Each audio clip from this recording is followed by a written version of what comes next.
자, 문학책 70페이지 보면은 여기서 이제 고전 소설 중에 볼펜, 연필이랑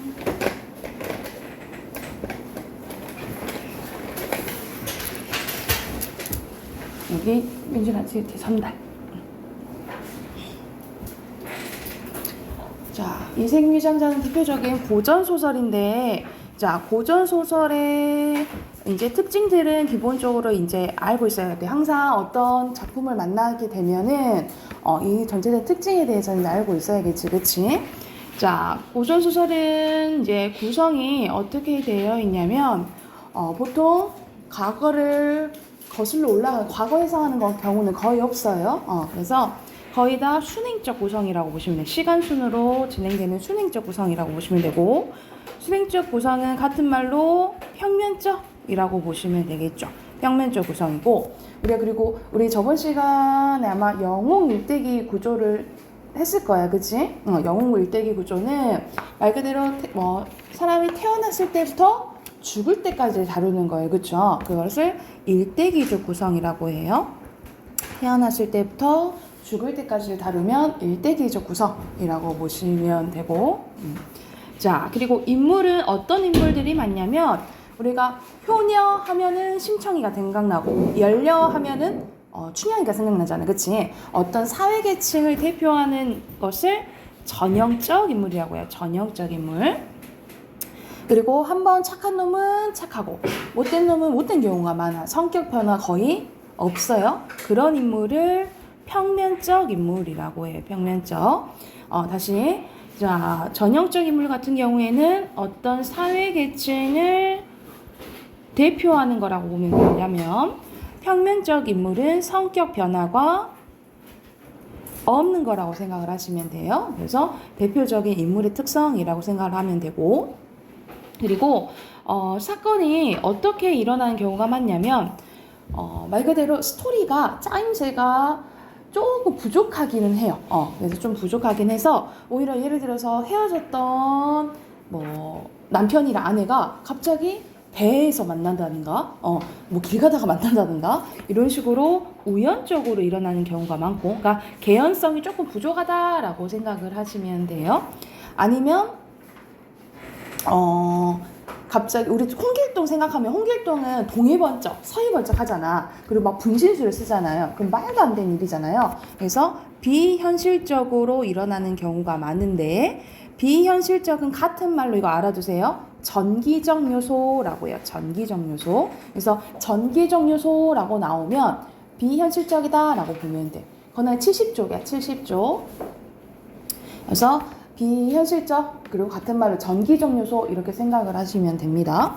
그리고 결말은 거의 다 해피엔딩이에요. 행복한 결말 이라고 보면 되고, 새드엔딩도 있거든요. 대표 중에 운영전이라는 작품이 있는데, 그 운영이라는 궁녀가 나와요. 그래서 궁녀가 마지막에 이제 결국 어떤 억울한 일이 있어가지고 죽거든요. 죽고 그것은 다른 사람한테 이야기를 해주면서 전개되는 이야기인데, 운영전 빼고는 거의 다 행복한 결말이라고 생각하시면 되고, 그리고 주제는 여러분 들어봤죠? 권선징악. 선을 권하고 악을 징벌한다 라고 보시면 되겠죠? 또는 이제 뿌린 대로 거둔다, 이런 이제 주제가 많다라고 생각하시면 되고, 시점은 다 전지적 작가 시점, 전지적 작가 시점이에요. 그래서 서술자가 인물에 대해서 다 안다라고 생각하시면 되고, 특히 고전 소설에서는 서술자가 개입하는 경우가 있어요. 이 개입하는 경우를 뭐라냐면 편집자적 논평이라고 합니다. 그래서 가장 많이 나오는 문제가 이 편집자적 논평이 어디 쓰였는지, 또는 쓰였는지 안 쓰였는지, 이 부분에 대해서 많이 나온다라고 생각하시면 돼요. 그래서 어느 부분이 편집자적 논평이다라고 이제 구별할 줄 알면 된다라고 생각을 하면 돼. 그리고 김실습의 오늘 배울 작품은 김실습의 이생규장정인데, 김실습의 대표적인 작품 모음집 금오신화예요. 금오신화는 최초의 소설이라고 보는 거라고 생각을 하시면 돼요. 그러면 스토리 한번 봐볼게. 선생님이 이 이야기를 딱히 엄청 뭐 좋아하거나 이런 건 아닌데 왜 이게 기억에 남냐면 선생님이 대학교 때 발표를 이걸로 했었거든요. 이거 이제 그 문학 작품 관련된 강의를 듣는데 이제 그 작품을 막 정해서 그거에 대해서 분석해가지고 논문도 막 보고 하고 이제 발표하는 이제 그런 과제가 있었는데 이걸 이제 했어서 기억이 좀 많이 남거든요. 한번 봐볼게. 자, 이생은 제목이 이생이에요. 이생은 우연히 본 최여인을 사모하게 되고 시를 주고 받으면서 서로 사랑하는 사이가 됩니다. 이 사실을 알게 된 이생의 부모는 크게 노해 이생을 고향으로 쫓아보내고 처음에는 두 사이를 반대를 했어요. 최여인은 이생과 만나지 못해 상사병에 걸리게 됩니다. 이에 최여인은 부모는 이생 부모를 설득해서 이생과 최여인을 혼인시키게 됩니다. 그런데 이때 홍건적의 난이 일어나게 된 거야. 이건 이제 중국에서 이제 일어난 난리라고 봉기라고 생각을 하면 돼요. 이생은 간신히 도망쳐 목숨을 보존했으나 최여인은 정조를 지키려다가 홍건적의 손에 죽게 됩니다. 그러니까 둘이 결국 헤어지게 된 거지, 그렇지? 와이프가 이제 죽게 된 거야. 한편 이생은 황폐한 들에 숨어서 목숨을 보존하다가 도적의 무리가 떠났다는 소식을 듣고 부모님이 살던 옛 집을 찾아갑니다. 그러나 이미 전쟁에 타버리가 없었다는 거야. 다시 처가에 가보니 행랑채는 쓸쓸하고 집안에는 쥐글이 우글대고 새들만 지저귀일 뿐이었다. 그만큼 여기서는 이제 전쟁으로 완전히 아무것도 안 남게 된 것을 묘사했다라고 보시면 돼요. 그래서 전쟁으로 폐허가 된 집을 묘사한 부분이라고 보시면 돼요.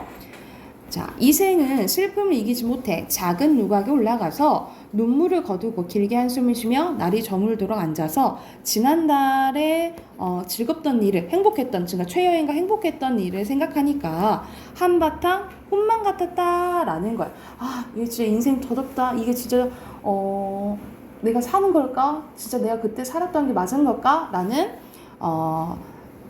약간 무상감이 든 거죠. 그래서 관련된 한자성어 쓸게. 인생무상. 그리고 한바탕 꿈이라고 표현했잖아. 그와 관련된 거는 일장춘몽이에요. 민준아?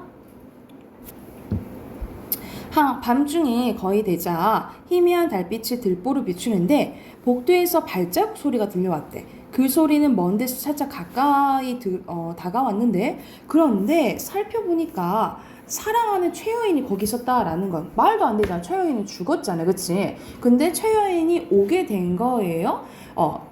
이생은 그녀가 이미 이승이 없는 사람인 거 알고 있었어. 죽은 걸 알고 있었지만 너무나 사랑한 마음에 반가면서 의심조차 않고 말했다라는 거지. 이거는 말도 안 되는 비현실적인 일이잖아요, 그쵸? 여기서 비현실적인 요소가 나오고 아까 전에 비현실적인 같은 말로 뭐라 했죠? 무슨 요소라 했지? 전기적, 그렇지? 전기적 요소다라고 보시면 되겠죠. 부인은 어디로 피라나의 목숨을 보존하였소. 여인은 이생을 손을 잡고 한바탕 통곡하더니 그 사정을 얘기했다라는 거예요. 그래서 진짜 최여인이 온 거야. 육신을 가지고 온 거예요. 그래서 둘이 이제 같이 지내게 됩니다. 이윽고 이야기가 집안의 재산에 미치자 여인은 말했는데 조금도 잃지 않고 어떤 산골짜기에 묻어두었습니다. 우리 두 집 부모님의 해골은 어디에 있소? 하는 수 없이 어떤 곳에 모셔두었는데 서로 쌓였던 이야기가 끝나고 자리했더니 지극한 정이 옛날과 같았다라는 거예요. 이튿날 여인은 이생과 함께 옛날 계룡동에 찾아갔는데 거기에는 금은 몇 덩어리와 자연물 약간 있었대요. 그들은 두 집 부모님의 유고를 거두고 금과 재물을 팔아 각각 오간선 길쓰기에 합장하고는 나무를 세우고 제살들의 모든 예절을 다 마쳤대. 그 후 이생은 벼슬을 구하지 않고 아내가 돌아왔잖아, 그치? 그래서 아내와 함께 살게 되니 피난 갔던 노복들도, 그러니까는 이제 노예? 이 노비들이 다 왔다 이 말이야. 찾아들었대. 이때 이생은 이로부터 인간의 모든 일을 잊어버리고서 친척과 귀한 손의 기륭사 방문에도 문을 닫고 가지 않았대. 문을 닫고 나가지 않았대. 이와 관련된 사정을 쓸게. 이거는 두문불출이라고 해요. 문을 닫고 나타나지 않는 것을 두문불출이라고 해요. 자, 늘 아내와 함께 시를 지어 주고받으며 즐거이 세월을 보냈다. 어느덧 두 서너 해가 지난 어느 날 저녁에 여인은 이세에게 말했다라는 거야. 그러니까는 2, 3년이 지금 지난 거야. 지나고 뭐라고 얘기하냐면 우리는 3번이나 가약을 맺었습니다만 이 3번이라는 것은 뭐냐면 첫 만남을 얘기하는 거. 첫 만남에 우리 같이 삽시다 이렇게 얘기한 거고, 두 번째는 혼인한 걸 얘기를 한 거고, 세 번째는 이제 전쟁 후 만나 하고 약속을 하고 우리 계속 평생 있자 이렇게 3번 이제 약속한 걸 얘기를 하는 거예요. 근데 세상 일이 뜻대로 되지 않았으므로, 세상 일이 뜻대로 되지 않았다는 것은 결국 최여인이 죽긴 죽었잖아, 그치? 그걸 얘기하는 거야. 자, 즐거움도 다하기 전에 슬픈 이별이 갑자기 닥쳐왔습니다. 그러니까 나 이제 떠나야 돼요 라고 얘기하는 부분이야. 하고는 마침내 목리에 울었대요. 이생은 깜짝 놀라면서 무슨 까닭으로 그런 말씀을 하시오. 여인은 대답했대. 저승길은 피할 수가 없습니다. 저와 난군의 연분이 끊어지지 않았고 또 전생에 아무런 죄악도 없었으므로 옥황상제께서 이 몸을 빌려주셔서 잠시 난군을 베어 시름을 풀게 했던 것입니다. 그러니까는 옥황상제의 약간 배려로 우리 만날 수 있었다라고 얘기를 하는 거예요. 오랫동안 인간 세상에 머물러 있으면서 산 사람은 유혹할 수 없습니다. 그래서 옥황상제가 몸 빌려줬다라는 것은 이것도 비현실적인 요소인 거죠. 그렇죠? 그래서 시비에게 명하여 술을 올리게 하고는 옥률춘공에 맞춰 시를 지어 부르며 이생의 술을 권했대요. 여기서는 소설 중간에 시가 나와. 그래서 여기서는 우리가 이 작품 말고도 다른 작품에서도 중간중간 시가 나온 경우가 있거든요. 그래서 여기서 작품에 삽입된 시의 기능 중요해요. 옆에 별표 쳐놓자. 자, 이 시의 기능은 크게 서사적 기능과 정서적 기능이 있어요. 서사는 우리가 소설을 이렇게 진행하면서 어떤 역할을 하냐라는 거야. 어떤 역할을 하냐면 사건을 압축해서 보여주고요. 앞으로 전개될 사건을 암시해주기도 해요. 또는 서정적 감흥을 일으켜서 우리가 소설은 줄거리 형태로 쭈르륵 있는 거잖아요. 그치? 그러니까 조금 심심할 수 있는데 시를 넣음으로 조금 단조로움을 해소시킬 수 있다라고 보시면 돼요. 왜냐하면 시가 들어가면 운율감이 있잖아요. 그죠? 그리고 정서적 기능은 말 그대로 인물의 정서를 효과적으로 드러낼 수 있고요. 그리고 말 그대로 약간 낭만적 분위기, 로맨틱한 분위기를 만들어주는 게 있다라고 보시면 돼요. 그래서 작품에 넣은 시에서는 서사적 기능이랑 정서적 기능 보시고, 나중에 이제 만약 이제 서술형으로 이렇게 나오게 된다면 이 시의 역할에 대해서 묻기도 하거든요. 가장 서술형으로 아무래도 고등학교 올라갔을 때 가장 잘 나오는 문제라고 생각하시면 돼요. 자, 어떤 이제 시의 내용이냐면 도적들 밀려 나와 처참한 싸움터에 몰죽음 당하니 원앙도 짝을 잃었네. 여기서 원앙은 뭘 의미하겠어? 이생과 최여인을 비유한 말이겠죠. 그쵸? 여기저기 흩어진 해골 그 누가 묻어주리. 피투성이 그 유호는 하소연할 것도 없네. 슬프다. 이내 몸은 무산선녀가 될 수 없고, 그러니까 무산선녀는 그 중국 이야기라고 생각하시면 돼요. 그래서 나중에 이제 만나가지고 뭐 사랑을 나눴다 뭐 이런 이야기인데 우리는 그 사람처럼 될 수 없다라는 거죠. 결과적으로 깨진 거울 갈라지니 깨진 거울 다시 이렇게 원래대로 할 수 있을까? 할 수 없잖아요. 그치? 이미 끝나버린 이야기라는 거죠.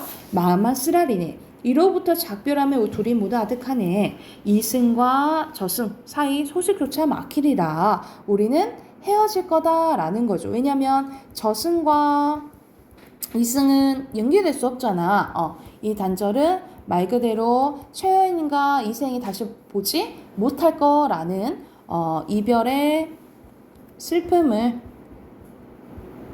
강조하는, 극대화해주는 부분이라고 보시면 돼요. 그래서 이 시 한 구절씩 부를 때마다 눈물에 목이 막혀 거의 곡절을 이루지 못했대. 이생도 또한 슬픔을 걷잡지 못했다. 나도 차라리 부인과 함께 황천으로 갔으면 하오. 나도 같이 따라가겠소. 이렇게 얘기한 거지. 어찌 무료의 호를로 열생을 보내겠소. 지난번에 난리를 겪고 난 후에 친척과 노목들이 각각 서로 흩어지고 돌아가신 부모님의 유골이 들판에 버려져 있을 때 부인이 아니었다면 누가 능히 장사를 지어 주었겠소. 옛사람의 말씀에 부모님이 살아계실 때는 예절로서 섬기고 돌아가실 후에도 예절로서 장사 지내야 한다 했는데 이런 일을 모두 부인이 실천했소. 부인은 이승에서 함께 오래 살다가 100년 후에 같이 세상을 떠나는 것이 어떻겠어? 우리 같이 갑시다 라고 얘기를 한 거죠. 그러나 여인은 대답했대. 난군의 수명은 아직 남아있으나 저는 이미 저승의 명부에 이름이 실려있으니 오래 머물 수 없습니다. 우리 같이 있을 수 없어요. 거절하는 거죠. 만약 굳이 인간 세상을 그리워해서 미련을 가진다면 명부의 법에 위반됩니다. 그렇게 되면 죄가 저에게만 미칠 것이 아니라 난군님에게까지 그 허물이 미칠 것입니다. 다만 저의 유골이 아직 거기에 흩어져 있으니 만약 은혜를 베풀어 주신다면 유골을 거두어 비바람 맞지 않게 해주세요 라고 얘기를 한 거예요. 두 사람은 서로 바라보며 눈물을 흘렸대요. 잠시 후 여인은 말했는데 난군님 부디 안녕히 계십시오 하면서 말을 마치자 점차 사라져서 마침내 종적을 감추었대요. 이것도 이제 비현실적인 요소가 되겠죠. 그렇죠? 이생은 아내가 말한 대로 유골을 거두어 부모의 곁에 장사를 지내주었대요. 그 후 이생은 아내를 즐기 생각한 나머지 병이 나서 아무래도 상사병 걸린 거죠. 2달 만에 그 또한 세상을 떠났다 하면서 나중에는 결과적으로 저승에서 둘이 만났겠지. 그치? 그렇게 생각하면 죽긴 죽었지만 해피엔딩이라고 보시면 되겠죠. 그래서 두 사람의 죽음을 초월한 사랑 이야기를 담은 이야기라고 생각을 하시면 됩니다. 그러면은 70조 빈칸 넣고 문제 풀게요. 자, 이생과 최여인이죠. 최여인이고 그리고 시점은 전지죠. 작가 시점이라고 보시면 되겠죠. 그리고 여기서는 전기적 사건 전개가 나왔잖아. 아까 전기적은 비현실적인 내용이라 했죠. 그렇죠? 그렇게 생각을 하시면 돼요. 자, 그리고 이건 아까 빈칸 넣고 밑에 보면은 여기서 나온 사상적 배경이에요. 유교 사상은 말 그대로 부모님 장사 다 지내줬잖아요. 그치? 이거는 효를 중시했다라고 보시면 되고 그리고 여기서는 이승, 저승 이런 게 나오지. 이런 개념이 나오면 불교적 용어라고 생각하시면 돼요. 그래서 전생이 있다라는 것은 불교 사상이라고 생각을 하시면 됩니다. 그러면 해당하는 문제 풀게요. 72쪽부터 75쪽까지 문제 풀고 답 확인할게요.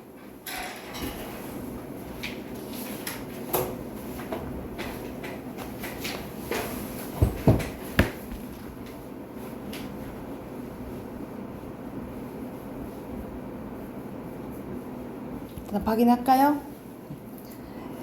자, 72쪽 답 확인할게요. 여기서 윗글에 대한 설명으로 적절한 것은 1번부터 나왔네. 1번이죠. 삽입된 시를 통해서 인물의 심리를 드러내고 자, 2번의 윗글에 대해서 등장인물에 대한 적절한 건데 몇 번일까요? 5번. 그렇죠. 자, 그리고 3번에 A에 대한 설명으로 적절하지 않은 거 A 부분은 C 부분이잖아. 그치? 적절하지 않는 부분은 보면은 자, 4번인데 어디 부분 틀렸냐면 피투성의 그 유언이 있죠. 이거는 죽은 사람은 누구야? 최여인이잖아. 최여인과 이별한 이생이 아니라 최여인의 마음이겠죠. 그렇죠? 그래서 4번이 잘못됐다라고 보시면 되고요. 나머지는 맞다라고 생각을 하면 돼. 그리고 4번에 봐보자. 4번에 적절하지 않은 것은 약간 이제 고등으로 가면 이런 문제가 이렇게 나오기도 하거든요. 내용 전체적인 내용 확인하는 거. 그런데 알맞지 않은 것은 답은 2번이거든요. 2번이 어디 잘못된지 봐보자. 다의 헤어짐은 현실에서 재회를 전제로 말합니까? 이거는 이미 둘이 최연이 죽어버렸잖아요. 그치? 여기서는 현실에서 재회 아니겠죠? 만나면 뭐 저승에서나 만나겠지. 그치? 그리고 5번에 기억 상황 이거는 변하지 않는 마음이겠죠? 3번입니다. 5번에 3번 일편단심이에요. 자, 그리고 어휘 봐볼게요. 어휘.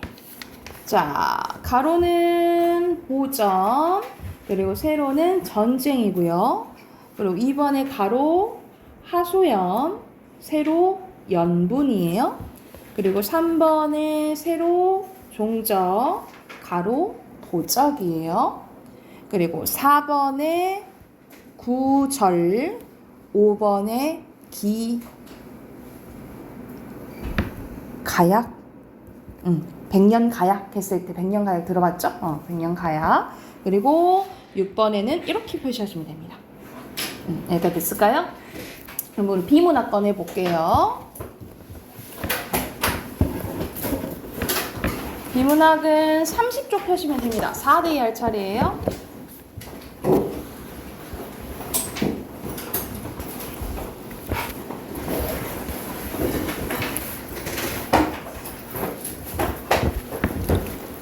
자, 30쪽부터 문제 쭉 풀 거예요. 34쪽까지 문제 풀고 같이 한번 봐볼게요. 지금부터 바로 풀게요.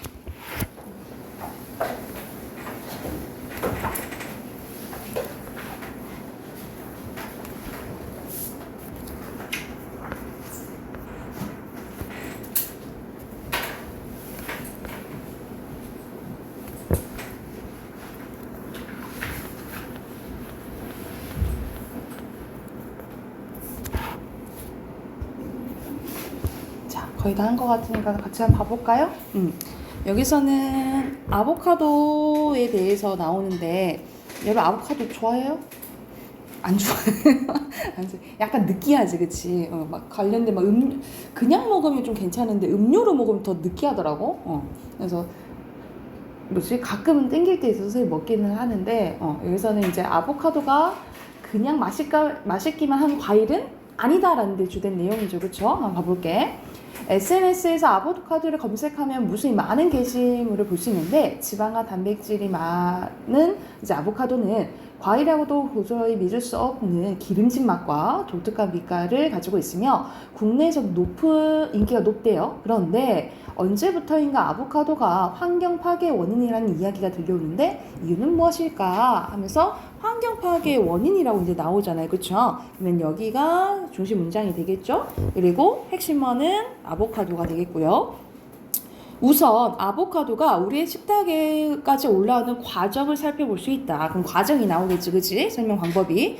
재배 조건이 까다로운 아보카도는 특정 지역, 즉 미국이나 멕시코, 뉴질랜드 등에서 재배가 되는데 이 때문에 우리나라에서 판매되는 아보카도는 적게는 9,789km에서 13,054km까지 거리를 이동해서 우리 이제 식탁까지 오르게 된다라는 거예요. 그러한 긴 수송 거리 때문에 아보카도를 수송하는 화물선에는 기후변화와 미세먼지 주범인 이산화탄소와 질소 산화물이 다량으로 뿜어져 나오고 이게 환경오염으로 이어진다라는 거야. 그러니까 이렇게 환경오염 시키면서까지 먹어야 되겠냐? 뭐 이런 느낌도 조금 없잖아 있죠, 그렇죠? 그래서 여기서는 수송 거리 때문에 환경오염이 된다고 한다니까 그게 포함된 것은 마지막 문장이겠죠. 여기가 중심 문장이고 그대로 아보카도가 핵심어가 되겠어요. 또한 하면 더불어서 나오겠지. 그 이유가 아보카도를 재배하는 과정에서 숲도 많이 파괴가 된대요. 그러면 이 문장이 이제 중심 문장이 되겠지, 그치? 세계에서 아보카도를 가장 많이 수출하고 있는 멕시코에서는 아보카도를 심기 위해서 지금도 숲의 나무를 베어내고 있는데 그리고 멕시코에서 훼손되고 있는 숲의 규모가 이렇게 크대요. 거의 여의도의 2배가 넘는다라는 거죠. 이어서 소비하는 물도 어마어마하대요. 아보카도 농장을 운영하려면 하루에 10만 리터 정도의 물이 소모가 되는데 이거는 사람 1,000명이 쓰는 양과 맞먹는다는 거죠. 아보카도의 주요 생산지 하는 칠레, 페루, 페토르카 지역에서는 아보카도를 키우기 위해서 물을 소모하다 보니 지하수는 물론 우물의 물까지 말라버렸다는 거죠. 그러니까 사람이 먼저 써야지 이걸 이제 사람이 쓸 물을 이 아보카도가 너무 많이 이제 먹는 게 문제도 된다라는 거야. 그래서 여기서는 계속 아보카도가 핵심어라고 생각을 하시면 돼요. 우리가 무심코 먹는 아보카도 한 알이 환경 파괴의 주범이라는 사실은 굉장히 놀랍게 다가오는데 그러니까 아마 이제 먹기 전에 얼마나 영향을 주는지 한번 생각해 보자가 여기에서 하고 싶은 말이라고 생각을 하시면 돼요. 그래서 여기서는 핵심어가 다 이제 아보카도라고 생각을 하시면 됩니다. 그러면은 답하기 바로 해볼게. 1번에 당연히 아보카도가 되겠죠? 아보카도고요. 민준아? 2번에 같이 했죠? 적절한 거 1번이죠. 그쵸? 그리고 3번에 순서대로 숲, 그리고 물, 그리고 수송, 거리죠. 그래서 이 문제점 세 가지 나온 거지. 그리고 4번에 적절하지 않은 거 2번이죠. 그렇죠. 잘하는 과정이 아니라 이건 수송 과정에서 이제 먼저 나온다 했지. 그리고 5번에서는 얼마나 이제 먹기 전에 얼마나 이제 그런 영향을 끼치는지 좀 인지를 해라 라는 거잖아요. 관련된 거 5번이 되겠죠. 그죠? 자, 두 번째 것도 이어서 해볼게. 사물놀이의 시작에 대해서 나오네요.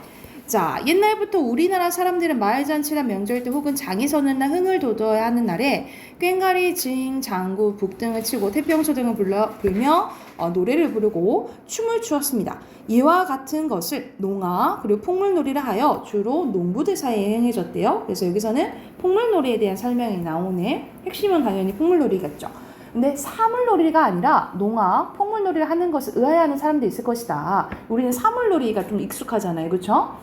하지만 사물놀이는 폭물놀이와 다르다는 거야. 폭물놀이는 긴 대열을 이루고 진행이 된다. 대열을 맞춰 앞쪽을 앞치배라고 하여 꽹과리, 소고, 장구, 북 등 악기 연주자가 서고 뒤에는 뒷치배라고 하여 양반이나 각설이 등의 복상을 하고 춤을 추는 사람들이 따라가 흥을 돋웁니다. 그러니까 우리가 막 시장에서 막 이렇게 보는 거리들은 거의 풍물놀이라는 거죠. 그렇죠? 이 때문에 풍물놀이는 야외에서 행해졌고 1950년대까지만 하더라도 우리 주변에서 풍물놀이를 쉽게 찾아볼 수 있었지만 산업화가 진행됨에 따라서 1970년대는 거의 사라졌다라는 거야. 그래서 여기서는 풍물놀이와 우리가 흔히 알고 있는 사물놀이는 다르다라는 내용이잖아요. 그치? 그래서 중심 문장은 여기 부분이 되겠고요. 핵심은 그대로 풍물놀이라고 보시면 돼요. 자, 이러한 배경 속에 탄생한 것이 사물놀이인데 사물놀이는 네 사람이 각기 꽹과리, 징, 장구, 북 가지고 놀면서 치는 놀이로 1978년 2월 22일에 김덕수, 김용배, 이종래, 최태현이 서울 종로구에 있는 공간사랑이라에서 이를 처음으로 선보였대요. 그러니까는 생각보다 오래되지 않은 거지 그 사물놀이가.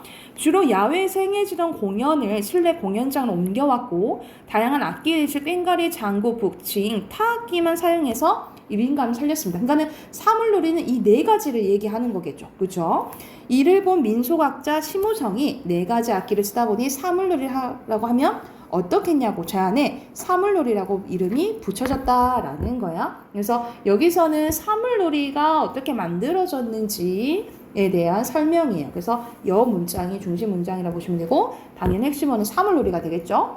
사물놀이가 시작된 지는 40년밖에 흐르지 않았다. 하지만 지금 이 순간에도 사물놀이는 계속 변신하고 있는데 다양한 장르의 음악과 협연하여 다양한 퓨전 음악을 만들기도 하고 난타와 같은 공연의 배경음악이 되기도 합니다. 그래서 우리가 전통적으로 이렇게 조금 퓨전한 게 난타잖아요. 그렇죠? 그래서 앞으로 이 사물놀이가 어떻게 변할지는 지켜볼 일이다. 그러니까 사물놀이가 생긴 지가 얼마 안 됐으니까 무쌍하게 변할 수 있겠죠. 아무래도. 그래서 여기서는 계속해서 사물놀이도 변화하고 있다. 그래서 앞으로 지켜봐야 된다라는 게 중심 문장이고 사물놀이가 핵심어가 되겠죠. 여기는 크게 어렵지 않아서 바로 확인해 볼게. 6번은 당연히 사물놀이가 되겠죠. 사물놀이. 그리고 7번에 중심 문장 같이 했죠? 1번이고요. 자, 8번 내용 일치 문제네. 여기서 알맞지 않은 것은? 딱 보이죠? 4번, 그렇지. 사물놀이는 무용수업지, 그지? 그리고 9번에 알 수 없는 것은? 5번, 오케이. 그리고 10번에 여기서 적절한 겁니다. 2번, 농민들 사이에서 행해진 것은? 풍물놀이였잖아요. 그치? 풍물놀이였고. 자, 여기서는 풍물놀이와 사물놀이의 가장 큰 차이점은 풍물놀이는 밖에서 막 한다 그랬잖아요. 그치? 근데 사물놀이부터 실내에 했다 그랬어요. 해당하는 거 1번이에요. 1번. 10번 1번. 자, 뒤에 어휘 바로 확인해 볼게요. 자, 1번에 효율성, 2번에 소모, 3번에 협연이에요. 윤준아 34쪽. 그리고 4번에 인지, 5번에 재배입니다. 그리고 6번에 민속적, 7번이 대열, 8번이 타악기, 그리고 9번에 도두다예요. 도두다. 그리고 10번에 훼손, 11번에 수송, 12번에 함유, 13번에 조성, 14번이 의아예요. 그리고 15번부터는 이렇게 표시하시면 되겠죠. 이렇게 됐을까요? 우리가 오늘 숙제 36쪽부터 40쪽까지 숙제로 해 오시고 40쪽까지 숙제예요. 그리고 문법 꺼내 봅시다.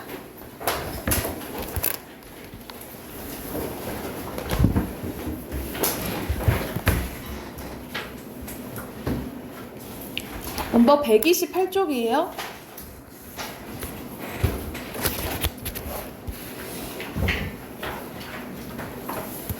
자, 이거 거의 교재가 조금 마무리가 되어 가거든요. 마무리가 되어서 이게 우리가 지금 기초 1 하고 있잖아. 기본 1 하고 있는데 그 다음에 이 교재는 이제 심화 2로 갈 거예요. 그래서 이 부분은 지금 시험 범위로 본 친구도 있고 안 본 친구도 있는데 이게 한글 창제가 2학년 때 나오는 거거든요. 2학년 때. 그래서 아마 지금 시험 안 본 친구들은 2학기 때 시험을 볼 거야. 아마 2학기 때 시험을 보는 부분이어서 자, 이거는 계속 나와요. 그리고 고등학교 때 가면은 이 창제 원리뿐만 아니라 중세 시대 때는 어떻게 쓰였는지. 그러니까는 우리가 세종대왕 때 만들어졌잖아. 그때가 1443년도인데 그때 당시에는 그걸 이제 15세기라 하는데 15세기 때는 국어를 어떻게 썼는지 그거에 대해서 더 심하게 배울 거야. 그러면 기본적으로 이거는 알고 있어야 되겠지, 그치?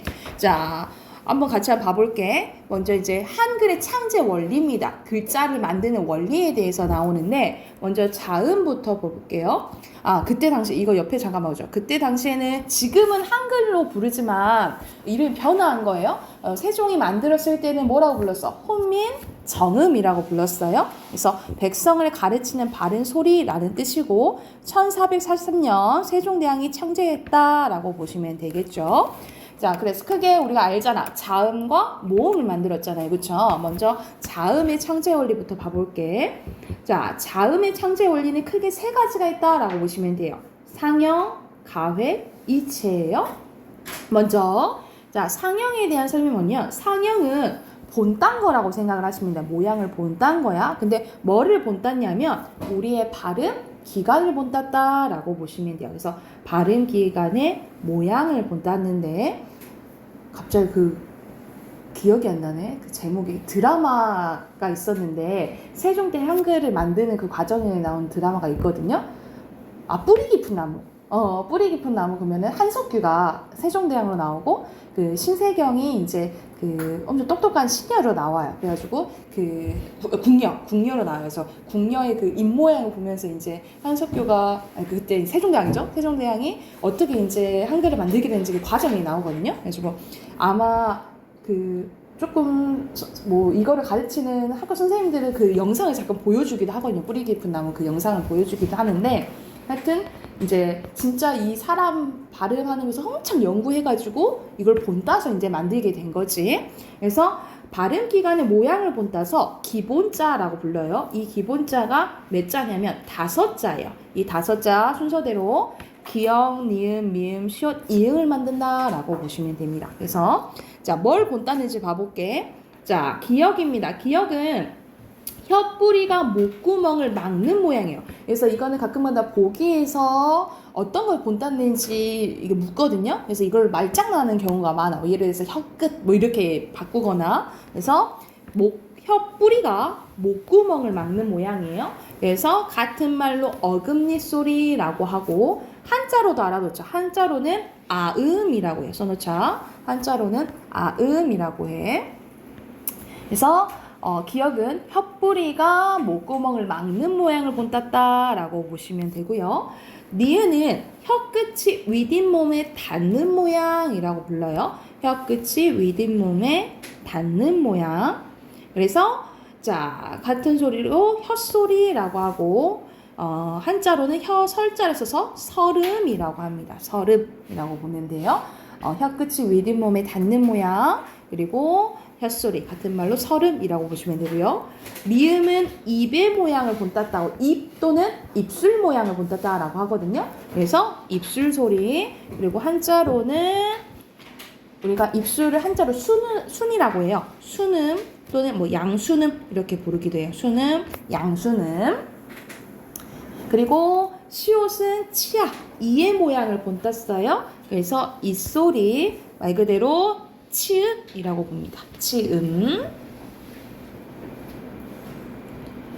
그리고 이응은 마지막으로 목구멍의 모양을 본땄고, 그 말 그대로 목구멍 소리야. 그리고 한자로는 후음이라고 합니다. 후음이에요.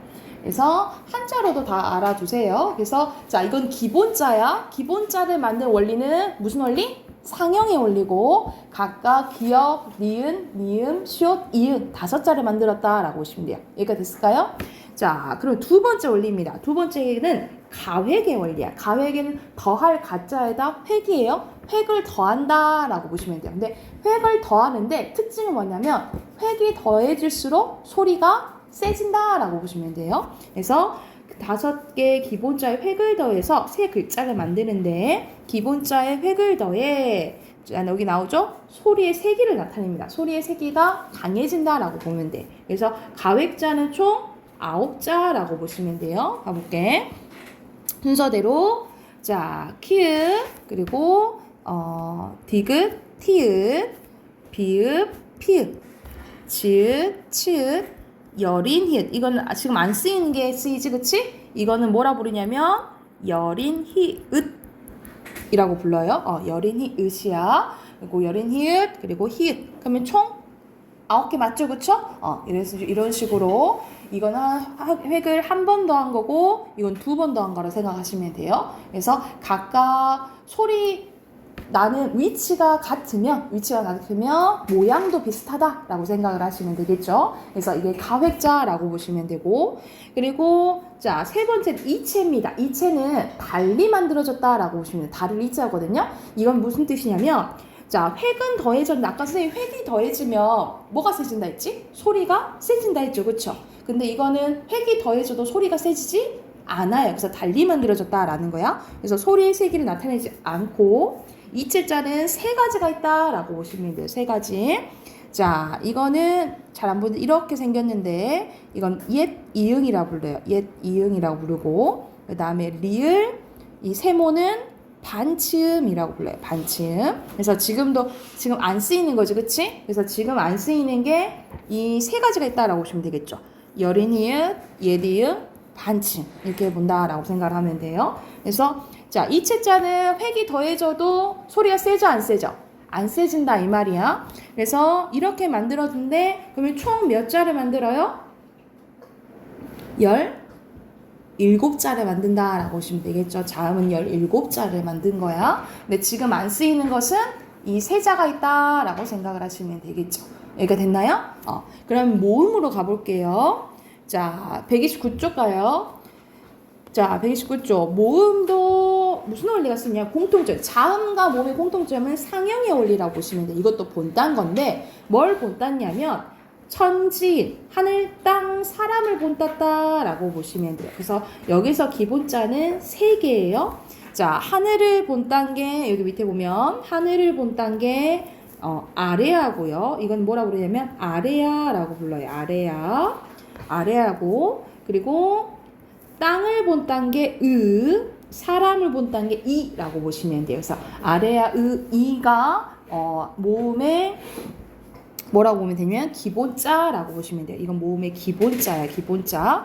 아래야, 이를 만들었다라고 보시면 돼요. 이거 상형. 그래서 아까 자음은 뭘 본땄어? 발음 기관을 본땄다면 모음은 천지인, 하늘, 땅, 사람 또는 뭐 자연의 모양을 본땄다 이렇게 말하기도 하거든요. 자연, 아니면 우주의 원리, 이렇게 이걸 본땄다라고 하는데, 이렇게 생각을 하시면 되고, 그 다음에 기본자를 합칩니다. 그게 합성의 원리예요.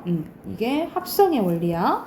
자, 기본자를 합쳐서 뭘 만드냐면 초출자와 제출자를 만들어요. 초출자와 제출자를 만드는데, 먼저 초출자 가보자. 초출자는 기본자를 3자를 만들어서 기본적으로 아, 어, 오, 우라고 보시면 돼요. 아, 어, 오, 우를 초출자라고 하고 이 초출자에다가 아래아를 한 번 더 합치면 어떻게 되겠어?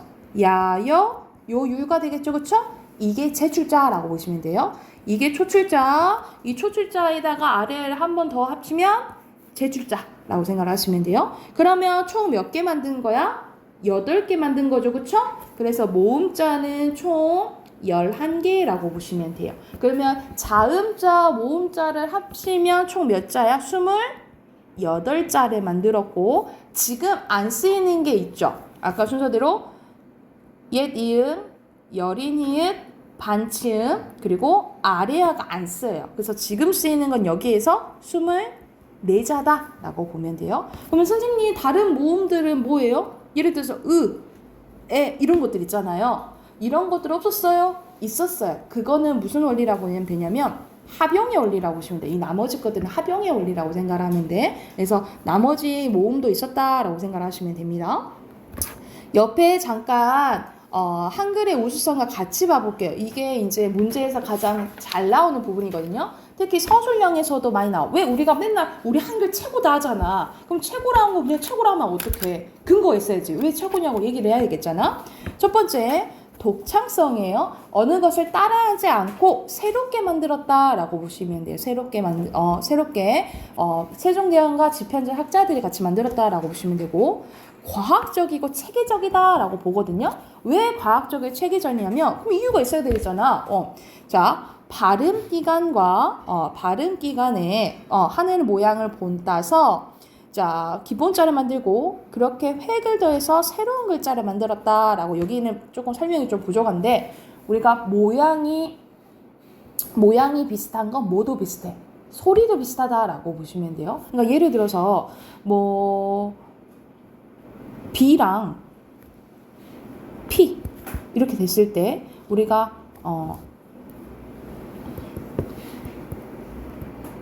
아니야. 모양을 비슷한 게 완전 예를 들어서 우리는 기어, 쌍기어, 키읔 이렇게 한다고 치면은 예를 들어서 비슷한 게 기억이 G라고 하면은 키읔은 K잖아, 그치?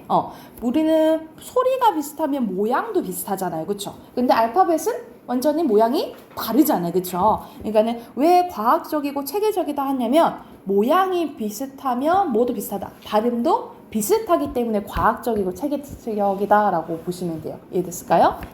그리고 경제적이에요. 우리가 한자는 왜 우리 한자 쓰기 어려웠어? 너무 많잖아. 그리고 너무 외워야 되잖아. 그치? 근데 우리는 28자 가지고도 충분히 글자를 만들 수 있죠. 그쵸? 그래서 경제적이고 배우기가 쉽다라고 보시면 되겠죠. 그래서 실용성까지 든 거예요. 누구나 쉽게 읽고 쓸 수 있다라고 보시면 되겠죠. 그래서 한글의 우수성은 대체적으로 독창성, 과학성, 경제성, 실용성이라고 보시면 돼요. 여기까지 됐을까요? 그러면 관련된 문제 쭉 풀어보자.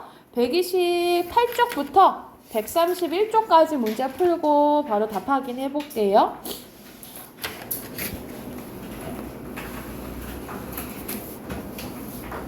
봅시다. 100. 자, 1번에 기본자, 기역, 니은, 미음, 시옷, 이응 맞죠? 맞고 그리고 2번도 맞죠? 그렇죠? 그리고 3번의 기역, 가액자는 키읔 그리고 4번의 혓소리 그리고 2번 더한 건 티읕이죠? 그리고 이응은 목구멍의 모양을 본뜬 글자로 가액자는 여린 히읗과 히읗이 있다 라고 보시면 되고요. 129쪽 1번의 X 기본자 자음 기본자 아니죠? 모음이 기본자끼리고 그리고 기본자는 3개는 맞는데 발음기간이 아니라 천진이죠? X 그리고 3번, 4번, 5번은 순서대로 이렇게 표시하시면 되고요. 그리고 6번에 공통적으로 들어갈 것은 초출자입니다. 초출자. 자, 넘겨서 자, 1번 가볼게. 혼민정음의 자음 기본자, 모음 기본자에 대한 설명으로 알맞지 않은 건데 여기서는 발음기관 모양 본딴 거 맞고 획을 더해서 새로운 것도 맞고 기본자 3개 맞죠? 다음은 5자고 둘 다도 상해 원리 맞잖아요. 그쵸? 답은 5번이네요. 그리고 기본자와 그것을 한 번 획을 더한 거야? 기본자를 합쳤고 또 그 합친 거에다가 아래에다 또 합치잖아요. 그쵸? 설명이 다르죠. 그쵸? 그리고 2번에 적절하지 않은 것은 5번이죠. 목구멍의 모양을 본딴 거지. 그리고 3번에 획을 더해서 만들었대. 그러면 가획의 원리 얘기하는 거잖아요. 그쵸? 관련 없는 것은 4번이죠. 반침은 이체의 원리고. 그리고 리을과 니은은 모양이 닮으니까 니은의 가액자지. 아니야. 모양은 조금 비슷해도 획이 더해줘도 소리가 세지지 않는다 했잖아. 그치? 그러니까 이체자라고 보시면 되겠죠. 4번이에요. 그리고 5번의 가획의 수가 다른 것은 이거는 2번, 이것도 2번, 이것도 2번, 이거는 1번이죠. 4번이에요. 자, 6번 가볼게. 어금니 소리 맞고 미음을 2번 한 거 맞죠? 그쵸? 그리고 지읒은 입의 모양을 본딴 게 아니라 입의 모양이 아니라 치아의 모양을 본딴 거잖아요. 그쵸? 그리고 리을은 지금 안 쓰는 거 맞죠? 3번이네요. 자, 7번에 모음의 창제의 원리로 바르게 설명한 거. 이는 우리 사람을 본딴 거잖아요. 그치? 그리고 아래어는 하늘, 은은 땅이죠? 그리고 합쳐서 기본자를 만든 거야? 각각이잖아. 그치? 합친 게 아니죠? 답은 5번이네. 그리고 8번에 알맞은 거예요. 여기서는 우리 기본 모음에 대해서 다 있잖아. 그치? 여기서는 기본자를 결합해서 만든 거 이 아니죠? 그리고 기본자 초출자를 결합한 거 초출자에다가 아래 합친 거잖아. 그치? 2번이 답이네. 이제 2번이 답이에요. 자, 그리고 9번 가볼게요. 이 소리는 시옷이잖아. 그쵸? 그러면 시옷, 지읒, 치읒이 되겠지. 그치? 이 소리. 그러면 그 땅이 평평한 거는 뭐야? 으죠. 그쵸? 그러면 1번이 되겠네. 이죠? 여기가 됐을까요? 자, 그러면